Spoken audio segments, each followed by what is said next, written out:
Bom, vamos recapitular. O presidente interino Michel Temer reduziu o número de ministérios. O da Cultura agora se tornou uma secretaria dentro do Ministério da Educação. A justificativa é a economia de dinheiro. Sobre este assunto, nós vamos conversar com a ex-chefe de representação regional do Ministério da Cultura, Margarete Moraes, o cineasta Milton Franco Neto e o diretor do Instituto de Estudos Empresariais, Júlio Lambe. Boa noite a todos, sejam bem-vindos. Bom, vamos começar, antes da gente entrar na área dos recursos propriamente dito, vou começar com o Milton. Há impacto nessa espécie de redução da importância do Ministério da Cultura? Eu acho que tem vários impactos. Não é um impacto só, esse é um assunto que certamente precisaria de mais tempo do que esse programa para a gente analisar esses impactos. O Ministério da Cultura é um ministério que tem uma construção histórica que remete lá ao início da democracia no país, né, com o José Sarney. Teve uma pequena interrupção com o Collor e depois retomada com o Itamar, e eu acho que é um dos ministérios, na minha opinião, na minha humilde opinião, um dos ministérios cuja história é mais bem sucedida no país. O ministério que já teve o Wise, já teve Francisco Lefort, já teve Gilberto Gil, agora o Juca Ferreira, de construção constante, independente dos partidos que tiverem toda essa história, de construção constante e constante evolução na sua existência. No momento em que você diz que a cultura não vai ter mais um ministério próprio para isso, existe, na minha opinião, um recado demagogo de corte de verbas, né, porque não me parece que vai ser significativo. A verba do Ministério da Cultura, se não é o menor, é uma das menores de todos os ministérios. E é um recado, que a cultura agora não merece ter um ministério que cuide dela sozinho. Ela vai estar atrelada a um outro ministério, que é o Ministério da Educação, como já foi aqui, como tem outros países que é o turismo, tem outros países que fazem outra combinação, né? Eu prefiro parar por aí o comentário, não me ater, por exemplo, ao nome do ministro da Educação, que eu acho que é terrível aí por motivos mais graves até, né? E vamos se ater somente ao problema do Ministério da Cultura. Perfeito. Agora passo para a Margarete as suas impressões, ou se quiser ilustrar a partir do que o Milton disse, um dos impactos, pelo menos, para a gente ter uma ideia, fique à vontade.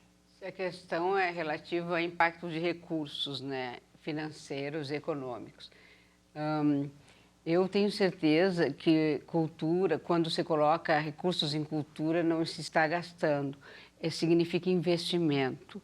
Investimento nas pessoas, investimento não apenas nos artistas, nas pessoas que fazem cultura, nos sabedores e fazedores, como dizia o Gilberto Gil, mas eu acredito que é uma perda assim, incalculável para o Brasil, considerando a história do Ministério, que o Milton já falou, começou com o Sarney, no fim da ditadura, e o Ministério ele tinha uma função assim, que foi importante para a época, que era a Lei Rouanet de um lado, sintetizando, e a defesa do patrimônio de outro. E o Ministério cresceu, evoluiu, existem fundações, existem autarquias, existem a Ancine, a Fundação Biblioteca Nacional, o Instituto Brasileiro de Museus, que tem, no mínimo, 28 museus, mas que trabalha com todos os museus do Brasil, a Lei Rouanet que permanece. Existe, assim, uma gama de novas expressões culturais no Brasil que começam a mudar a partir de 2003, quando eu respondo por isso, me identifico com o governo do Gilberto Gil e de lá para cá, que reconhece outras expressões, outras formas e passa a se utilizar de editais. Então, editais para a capoeira, para negros e negras, para as mulheres, cria os pontos de cultura, reconhece a diversidade cultural no Brasil. Então, se perguntarem qual é a identidade cultural do Brasil, é a sua diversidade cultural. E a cultura existe, independendo de governos, os artistas existem e vão continuar criando. Mas, de acordo com o artigo 215 da Constituição, está gravado que a cultura é um direito de todas as pessoas. E se é um direito das pessoas, é um dever do Estado. E, por Estado, nós devemos ler governo federal, estadual e municipal. Eles precisam investir na cultura, porque diz respeito à identidade à cidadania de um povo, à autoestima, ao seu reconhecimento para si e reconhecimento lá fora. Não é à toa que lá fora as pessoas falam em golpe, agora estão contestando até a presidenta da República, e eu defendo que aconteceu um golpe de Estado, um retrocesso democrático no Brasil. Então, os direitos humanos foram penalizados e a cultura também. E eu acho que um povo sem cultura não existe. Não existe. Bom, para o contraponto, trouxemos então o Júlio. Júlio, tens a palavra agora, fique à vontade. Obrigado. Boa noite, primeiramente, Luiz, agradeço o convite. Eu vou começar fugindo um pouquinho do ponto, mas só pautando, que eu acho que a gente não pode deixar passar essa questão do golpe, né? A própria ministra, hoje, como vocês acabaram de relatar, solicitou à presidente que se manifeste porque ela está se manifestando citando um golpe, enquanto juridicamente já está mais que provado que não tivemos nenhum golpe, sim um segmento do rito constitucional, o que permite que nós tenhamos deposto a presidente da República, que foi, ao meu ver, uma excelente medida para a continuidade de um sucesso de país ou melhorias de um país, né? Focando, então, no assunto da cultura, eu quero abrir ele em 3 discussões para não ser monotemático. Um pelo aspecto econômico, que eu vou trazer aqui, não sei se é o principal que a gente vai debater. Vou trazer alguns exemplos que eu quero citar e acho importantes, e depois o mais importante, ao meu ponto de vista, é a questão ideológica que a gente está submetido, né? Pela questão econômica, e eu pretendo ser breve nela, nós temos um custo com o Ministério da Cultura de 1 bilhão e 300 milhões de reais ao ano. A Ancine representa mais ou menos 600 milhões de reais ao ano, fora outras autarquias e custos indiretos que a própria Margarete citou. Todo mundo sabe, quem estudou economias, que a primeira lei da economia é a escassez e a primeira lei da política é não seguir a primeira lei da economia.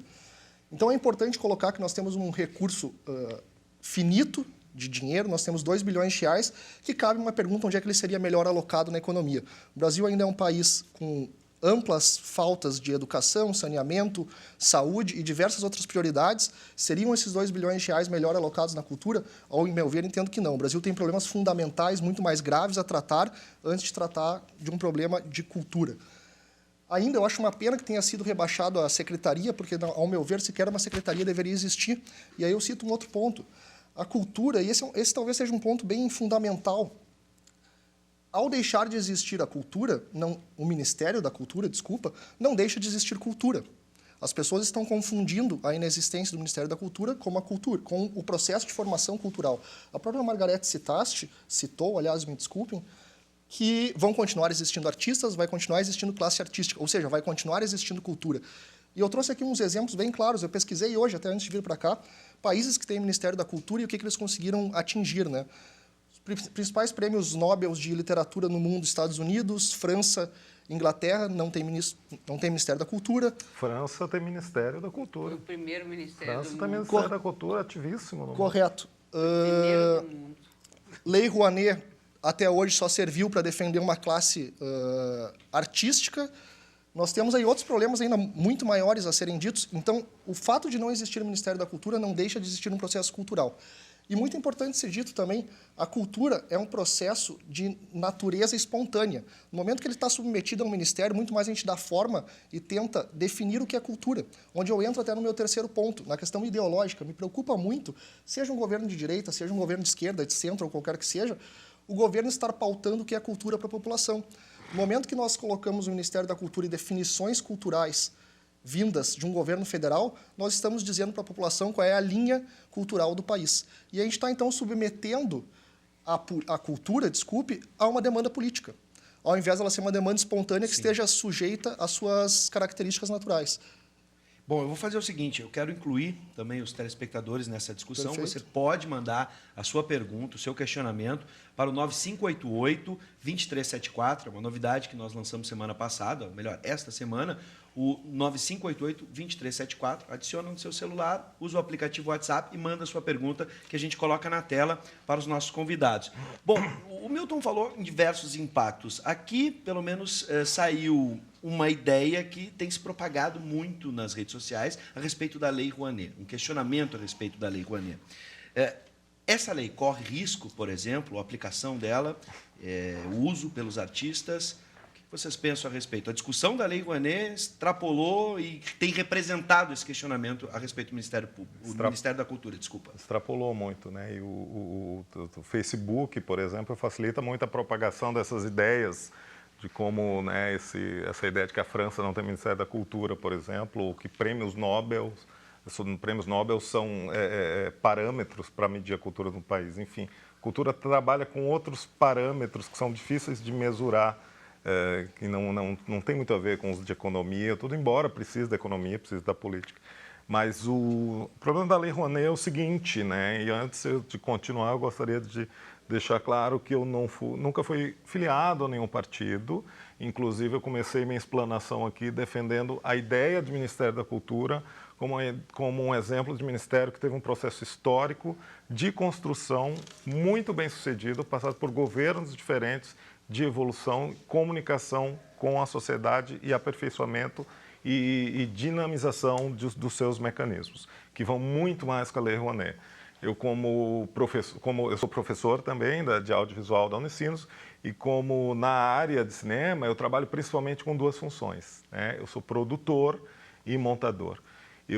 Como produtor, eu nunca usei a Lei Rouanet. Como montador, eu acho, não tenho certeza, teria que pegar trabalho há algum tempo, que eu nunca trabalhei como montador em nenhum produto que usou a Lei Rouanet.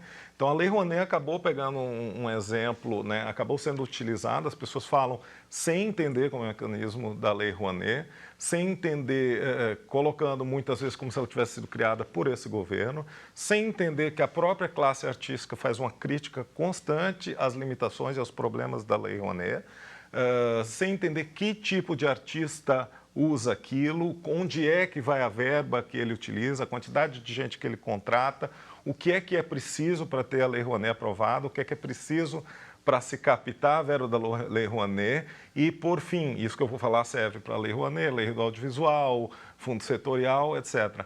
Uma prestação de contas extremamente dura e pesada, que fez o meu contador, que também é contador de engenheiros, dizer: eu nunca vi em nenhum setor prestação de contas tão dura quanto está com vocês agora, porque a cada item tu tem que fazer isso. E eu não estou dizendo que isso é errado, a gente aprendeu na cultura a fazer projeto, a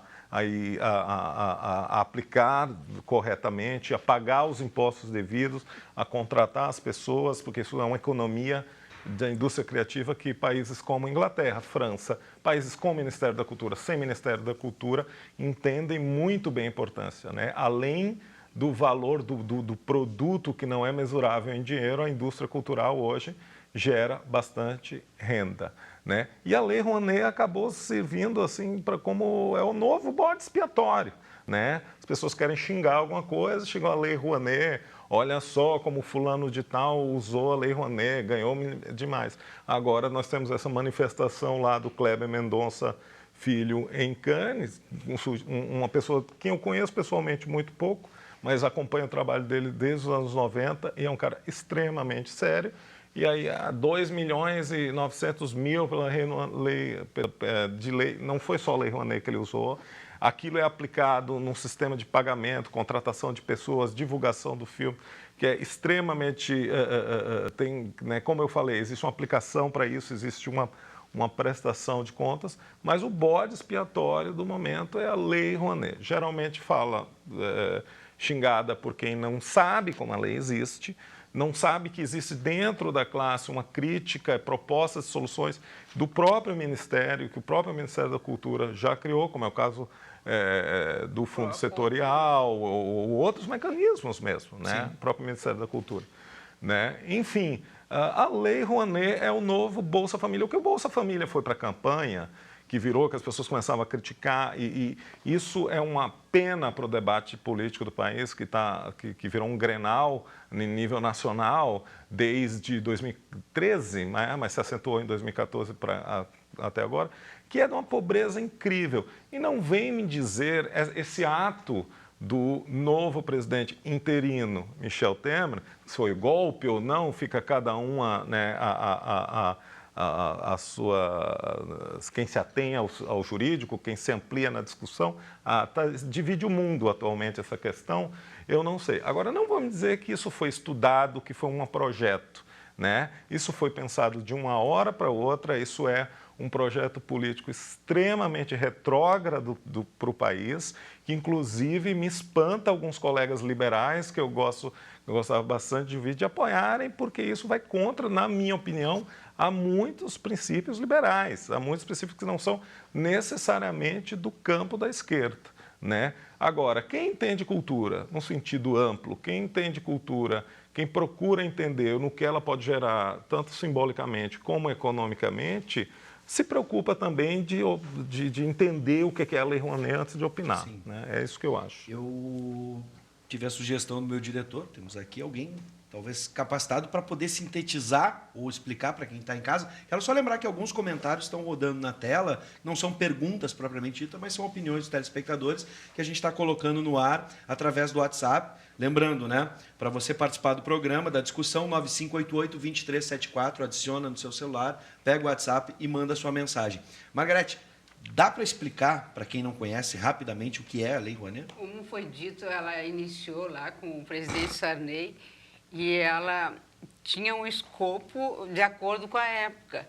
Nos dias de hoje, ela não responde mais a todas as necessidades de investimento na cultura. Já foi feito há uns 5 ou 6 anos um substitutivo para a Lei Rouanet, uma nova lei, que é a Lei Procultura, que já foi aprovada na Câmara dos Deputados, que agora faltam 1 ou 2 comissões no Senado para que ela possa vigir, que vai substituir a Lei Rouanet e que vai considerar a cultura dos tempos atuais, porque a Lei Rouanet não considera. Então, ela tem muitas limitações, mas a partir de 2011, quando eu fui trabalhar no Ministério, aqui na Representação Sul, o secretário da CEFIC, que cuida da Lei Rouanet, ele fez uma nova instrução normativa e passou todo o sistema para ser online, Salic Web, porque antigamente era papel, então você perdia os processos, havia problemas na prestação de contas. Então, o proponente, na tramitação do processo, ele vai fazendo e vai prestando contas online e qualquer pessoa pode abrir aquele número do PRONAC e ver o que está acontecendo. Então, ela tem um cuidado muito rigoroso.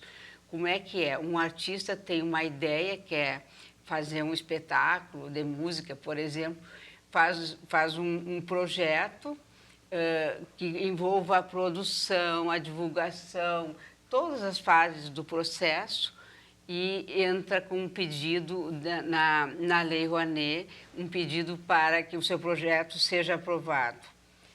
Leva assim, em torno de 60 dias para aprovar, porque passa por pareceristas que o Ministério contrata, pareceristas específicos, um de cada linguagem, e depois ele vai para a última reunião, que é a CNIC, a Comissão Nacional de Incentivo à Cultura, que tem representantes de todo o Brasil, que acontece nas capitais do Brasil, que acontece no interior. Aqui no Rio Grande do Sul já aconteceu em Porto Alegre, já aconteceu em Bento Gonçalves, esse ano aconteceu agora, a semana passada, em Curitiba, na região sul, já fui a Criciúma também. Então, o julgamento final é aberto, todas as pessoas assistem, tudo registrado e documentado. Mas ela quase não pega a Lei Rouanet, quase não consegue apresentar esses projetos às pessoas mais alternativas, produções artísticas colaborativas, a juventude, alguma coisa mais leve. Então, o Procultura prevê tudo isso, prevê a divisão de uma cidade, do país em território e consegue trabalhar com todos esses elementos. Uma vez aprovado, e para ser aprovado o projeto, ele deve ter captado 20% do valor total e esse proponente ele tem 2 anos para fazer a captação. O empresário que resolve apostar num projeto cultural, ele tem de volta, tudo isso é devolvido quando ele vai pagar o imposto, é descontado no seu imposto.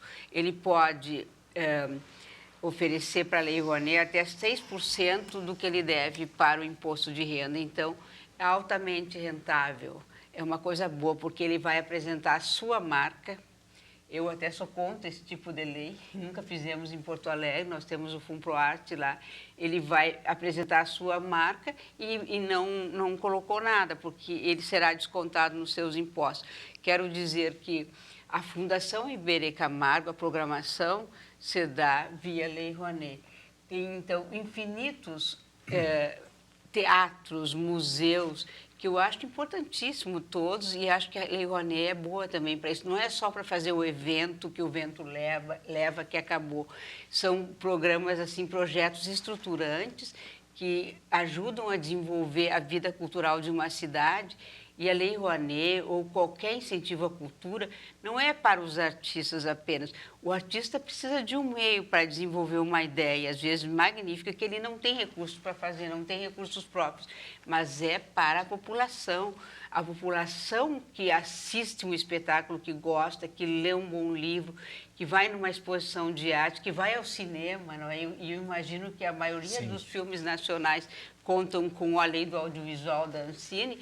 Essa pessoa vai crescer, ela vai ser uma pessoa mais feliz, não é uma questão apenas de números, de matemática, vai ser um povo mais civilizado. Quanto mais cultura esse povo consegue criar e consegue assistir e receber. Bom, Júlio, a gente escolheu aqui a Lei Rouanet para representar esse debate que tem tomado as redes sociais. Mas não é só isso. Tem não é só mais. isso, e como o Milton muito bem disse no início dessa conversa, é um assunto muito complexo. Não temos a pretensão de sairmos aqui com um denominador comum, apenas estamos expondo as opiniões. Eu te convido, então, agora, para, se quiser fazer uma análise a respeito, tomar a Lei Rouanet como um exemplo, a crítica ao Ministério, ou até mesmo outras ações, outras iniciativas do próprio Ministério. Eu concordo com o Milton que tu disseste também, que ela não é o ponto principal, mas como ela que está em voga, eu não posso deixar de fazer um contraponto, eu acho, ao que foi aqui dito, né? E aí, colocando também o que o Milton disse, que ele encontra uma dicotomia, talvez, com o próprio liberalismo. Eu confesso que eu não encontro ela, apesar de já ter discutido também com diversos liberais. Eu não conheço alguém que, de fato, seja a favor da lei Rouanet, sendo um liberal, né? A Lei Rouanet, na minha opinião, ela é uma excrescência, né? E ela, novamente... E me preocupa também, só voltando um pouco ao assunto, esse subjetivismo com que a gente trata também os assuntos econômicos ou de quaisquer outras vertentes. A gente não consegue medir, a gente não consegue pautar por números ou por resultados. E, de novo, entendemos que a cultura só será feita se houver um órgão e um aparelhamento estatal para prover cultura para a população, que não é uma verdade. Não existe aparelhamento estatal na cultura do Brasil.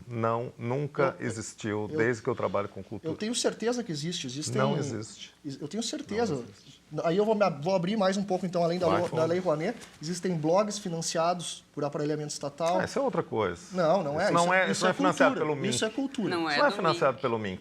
Mas o senhor abriu uma discussão um pouco mais ampla. Não, nós estamos falando do MINC, ou vamos falar de outra coisa. A gente pode falar de Eu outra acho coisa, esses blogs um lixo que tu está falando. Esses blogs são um lixo. Eu também acho. E não fazem bem. Como tem blogs liberais... liberais O Ministério da Cultura não financia blogs. Jamais o Ministério da Cultura não financia. Não existe esse aparelhamento. Não, o Ministério da Cultura blogs. acabou de financiar um espetáculo chamado Macaquinhos, em que as pessoas ficavam em círculo. Você viu o espetáculo?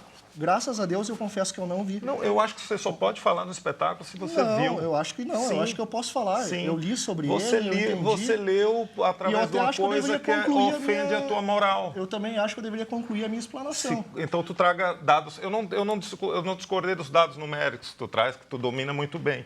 Agora, então, os dados culturais que tu trouxer, relativos a aparelhamento do Estado, não é verdade. Existe. O que é... você vai falar com macaquinhos, vai assistir o espetáculo antes e opine. Porque pode ser uma merda. Tem espetáculo bom e espetáculo ruim. Por que eu não tenho direito de opinar sobre a questão cultural?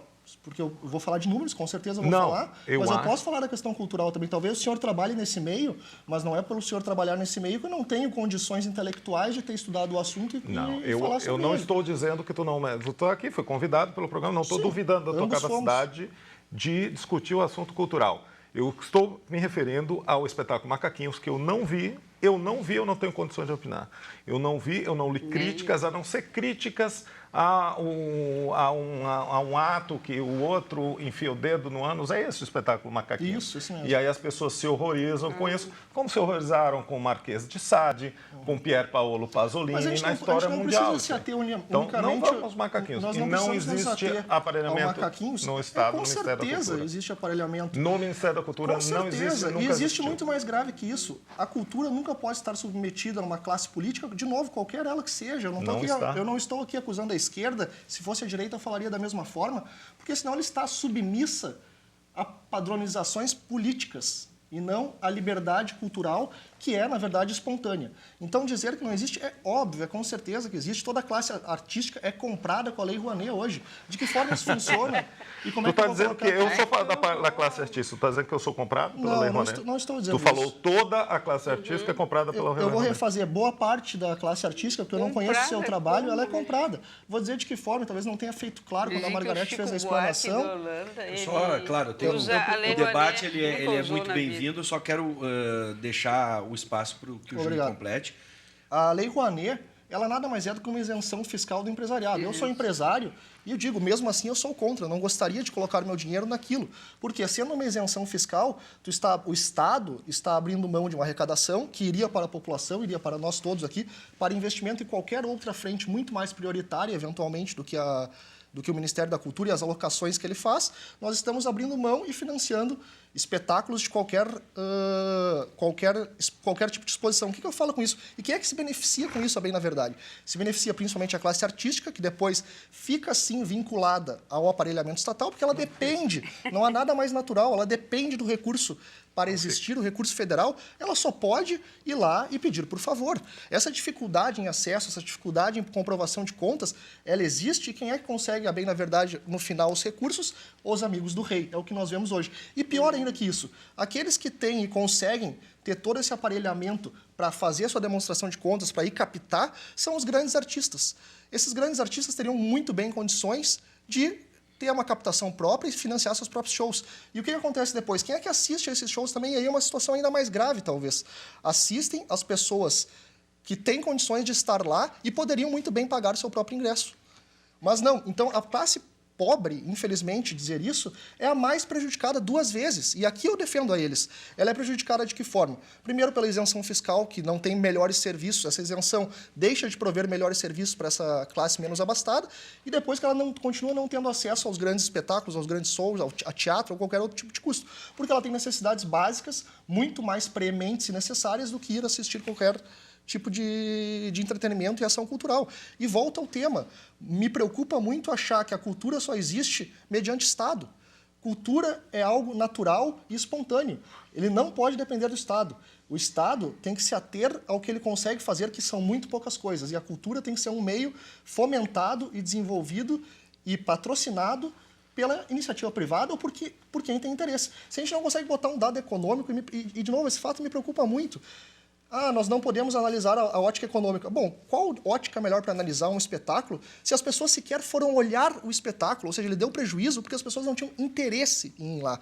Em filmes brasileiros, eu estava olhando alguns dias atrás, 2 de 7, se eu não me engano, a gente pode depois confirmar esse dado para não cair em veracidade, se pagam em bilheteria. Os outros 5 não se pagam e são financiados pelo nosso dinheiro. Se eles não se pagam, aquilo lá foi cultura. Se eles não se pagam, há interesse da população em estar lá assistindo? Está mais que demonstrado, não há interesse. Ora, se não há interesse, por que nós todos aqui, colegas de mesa, e os ouvintes, os telespectadores, por que nós estamos pagando essa conta? Até quando nós vamos pagar contas infinitas num Estado que não cabe dentro de si? Nós temos que nos ater ao que é essencialmente necessário e não é papel do Estado, ideologicamente, promover a cultura. Bom, olha, infelizmente, como nós já prevíamos no início dessa conversa, não chegaríamos a um denominador, né? E o assunto é extremamente complexo, como o Milton disse.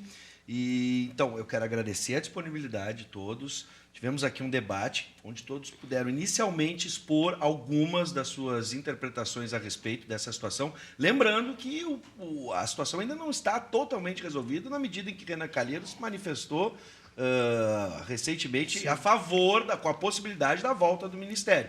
Então, sendo assim, convido todos numa outra oportunidade para que a gente possa voltar. Teríamos 1 minuto, direção. 30 segundos teríamos para cada um, então, para fechar esse debate. Eu sei que é uma missão muito difícil, Milton, mas, de antemão, agradeço a disponibilidade de todos estarem aqui e aceitarem essa proposta do debate. Milton, por favor.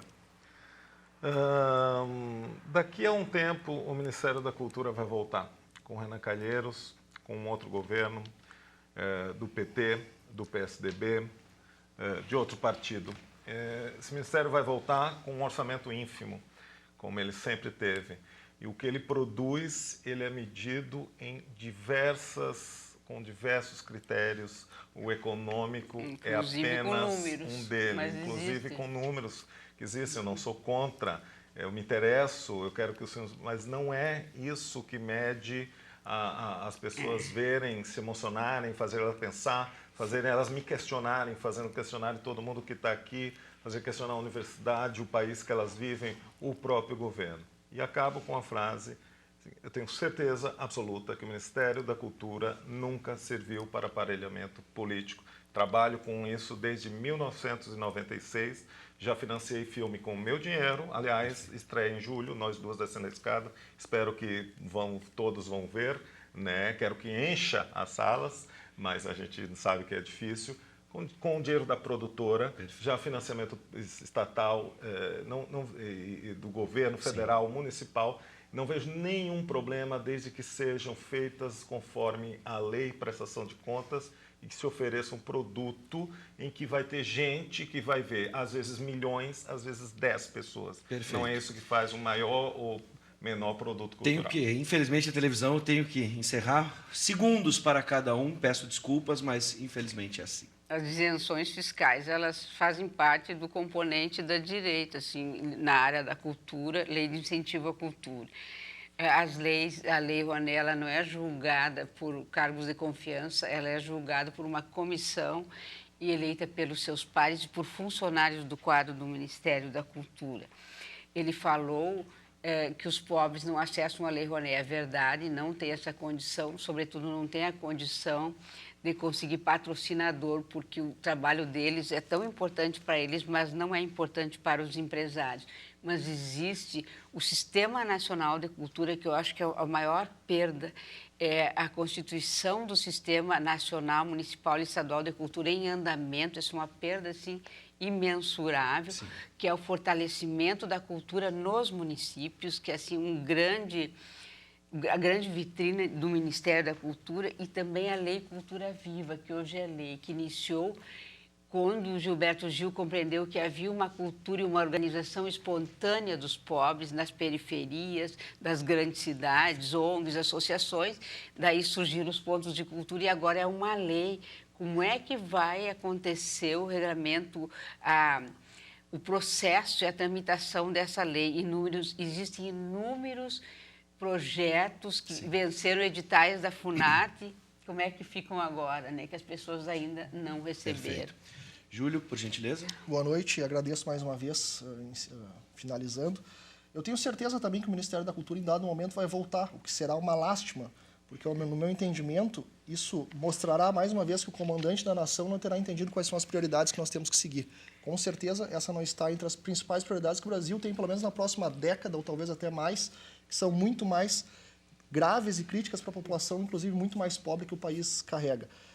Eu finalizo dizendo que a cultura não é um processo político, ela deve ser um processo voluntário e ela pode muito bem se dar através da iniciativa privada, sustentando os meios culturais do país. Mais uma vez agradeço a todos, uma boa noite.